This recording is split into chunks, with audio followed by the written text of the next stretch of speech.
Hey, my name is Demianos. This is Left the Abyss. There is a villain who has gone under the radar to many besides the politically conscious, despite their powerful political position to stop bills in their tracks before they even get voted on, with a bill which for once provides actual material help to Americans, becoming very popular among Americans. $2,000 of stimulus for Americans. It's much harder to get away with being the ghoul you always were, with all those people without $2,000 checks, paying close attention, at least much closer than usual. You can't hide, Mitch.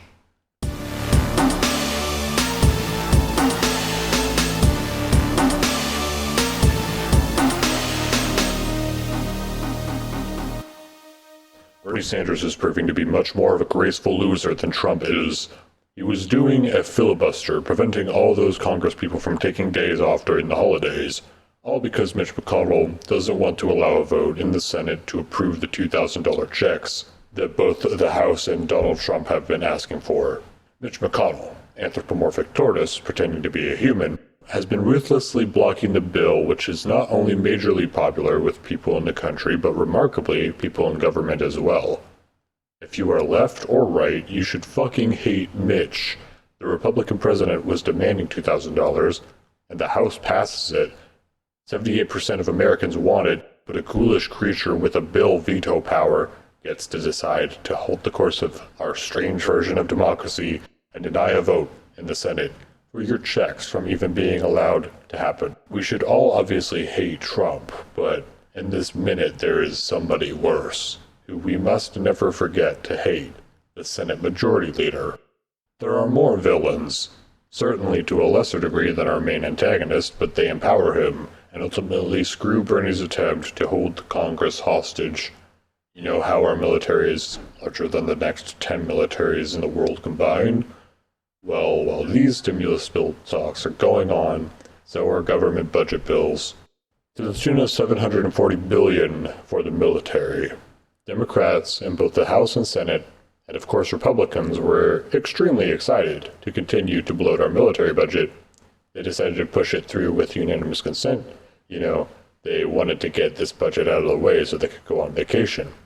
But this gave Bernie the opportunity to keep the Senate held hostage, and primarily Mitch McConnell, until he agrees to nothing more than allowing the vote to happen, and to allow democracy to kind of happen. No unanimous vote on the military budget until Mitch agrees to let the Senate vote. Well, Bernie was counting on Senate Democrats to hold ground with him so that he could keep bargaining with Mitch, but 41 Senate Democrats, including the minority leader and our vice president-elect, wound up voting to allow the budget bill to pass without a vote on the check. Sorry if the, plot is confusing. The bureaucracy of our electoral system is a little bit wacky. Basically, Bernie's like, "Ayo, bitch McTurtle, we ain't settling this budget until you let us vote on the survival checks." And Bitch Boy is like, hey, almost every other Democrat, you want to ditch this loser so we can go on vacation for New Year's? And all but 7 Democrats are like, yeah, this representing the people shit is lame, I want to drink champagne in my mansion, and entirely betray Bernie's efforts to make sure that people get what they're fucking asking for once and ever. And so the Democrats move over to join the Republican Majority Leader like a bunch of minions, allowing him to totally disarm the plan that Bernie had to force the will and material good of Americans within our broken system. This is being recorded directly after that.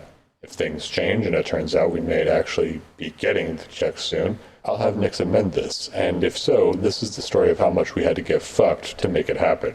But if not, as I'm assuming, well, this is the story of how it's very unlikely we will be getting a stimulus check anytime soon.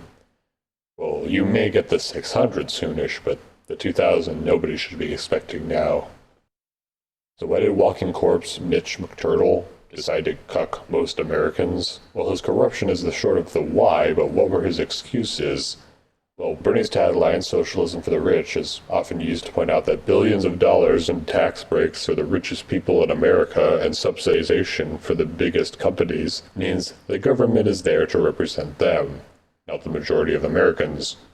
Bitch Mitch says this stimulus is socialism for the rich, And that's really fucking rich, because he says he doesn't want a bunch of money going to rich people who don't need it. But he hasn't even read the fucking bill, because if he did, he'd know that the checks only go out to individuals who make less than $75,000 per year. He also said that it won't be used because of lockdowns, which obviously aren't really happening right now. He said that the issue is divisive, despite again 78% of Americans wanting it.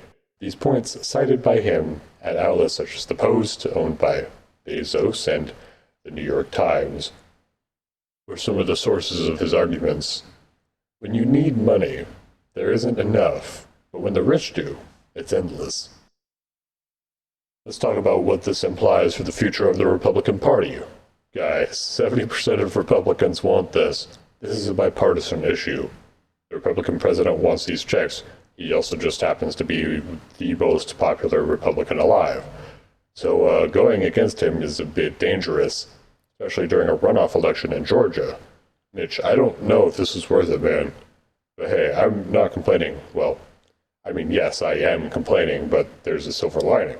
The silver lining was supposed to be motivation for Mitch and Republicans to pass this check. But since that's probably not happening, it's just the silver lining. The Republican Party is going to get real fucking split about this, and as the president goes down and resists concession, he either drags down Republicans with him, or they abandon the most popular Republican in the country and are seen as traitors. Really damns them either way, and I would know.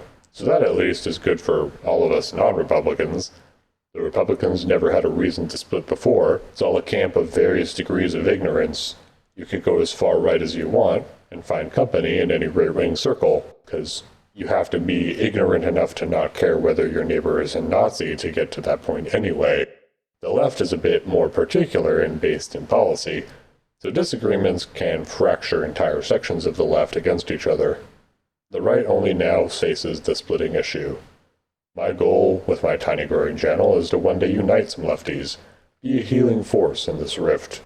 With all that said, let's hope this does some damage to the Republican Party with Trump on his way out. Biden, motherfuckers, start talking about Mitch more. And everyone else, I want to see some Mitch-related rage. I want you all to make hating Mitch a meme, which to your credit you're doing well, but I want more. Make it a normie meme, I don't care. If he could be the next target of the rage left over from Trump, that'd be great. Alright, thanks y'all. Please do like this video.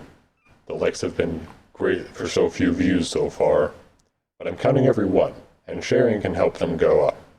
Comment. Nix will interact, and as always, thank you for watching Left the Abyss, mortals. Subscribe. Hey, Mitch.